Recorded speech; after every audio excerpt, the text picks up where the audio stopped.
So let's take a look at this problem together. It says that we have a constant force is exerted on a cart that is initially at rest on an air track. Friction between the cart and the track are negligible. That's really just what's saying it's on an air track. And the force acts for a short time interval and gives the cart a final speed. So then the question asks, to reach the same final speed with a force that is only half as big, the force must be exerted on the cart for the same time interval, or for what time interval? How much should we exert a force half as big on this cart, on the same cart? How long does it have to be to get to the same final speed? Kind of a weird worded problem, but let's go through and dissect what this problem says. So we have a constant force. That's nice. Hey, there it is. It's a constant force. It's initially at rest. So over here, I'm going to say that this is a V naught. It's going to reach some final speed, Vf. And let's assume that it's the same cart that has some mass m. I don't know what the mass is. We're just going to assume it's the same cart, and if we ever need that value, we have it there. Hopefully we don't actually need it.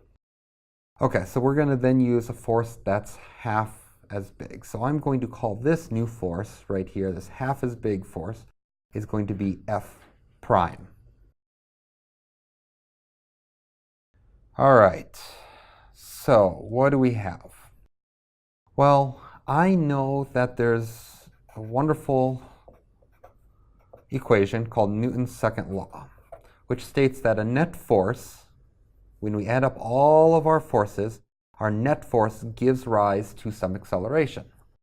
If I'm looking at changing from an initial velocity to a final velocity, I need an acceleration. I need to change my velocity, which means I need an acceleration to do that. In order for me to get even an acceleration, a force, a net force, has to be applied on this cart. All right, so I'm going to go through, and this equation just tells us how we go about figuring out what the acceleration is. It says add up our forces. Well, our force is one force, right? If I were to draw a free body diagram here, I'd have the force due to the air coming out of the air track. I'd have the force of gravity, or the weight force, and I'd have an applied force, this force that I've applied. So in the x direction only, I only have my applied force. So that means my applied force is going to give me my x direction acceleration. To be explicit about that, the cart's not moving up and down, so the x direction is the total because the air and the weight in the y direction will cancel themselves out. But we don't need that for this problem. All right, so this just says that the force over the mass, the applied force, or the total force on this, over the mass of this cart is equal to the acceleration. Okay, that's great. But that doesn't tell us how much force we need. It just says if we have a larger force, we get a larger acceleration. If our force prime is going to give us a new acceleration, a different acceleration. So if we use the second one, the half as large, then I'm going to say that this acceleration is going to be half as large as that. So if I have a large force, I get a large acceleration. If I get a half as large force, I get half the acceleration. All right, I know one other equation. I know that the final velocity is equal to the initial velocity plus the acceleration times time. Well, this guy was 0 in all the cases, so I'm going to start at rest, and I'm going to figure out how much is its final velocity.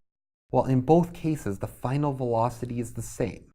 So I want to know, how do I hit the same value here? If I want for this equation to get this value, this equation to get to the same value, I know that this force provides a large acceleration, which means we get a time. This force, on the other hand, this second force is half as large, which means our acceleration is half as much. So this acceleration is half the value, which means it has to go for twice as long in order for this number right here, these multiplication of the two, to get the same value. So we have to go twice as long for our time if we use half the acceleration to get to the same final velocity.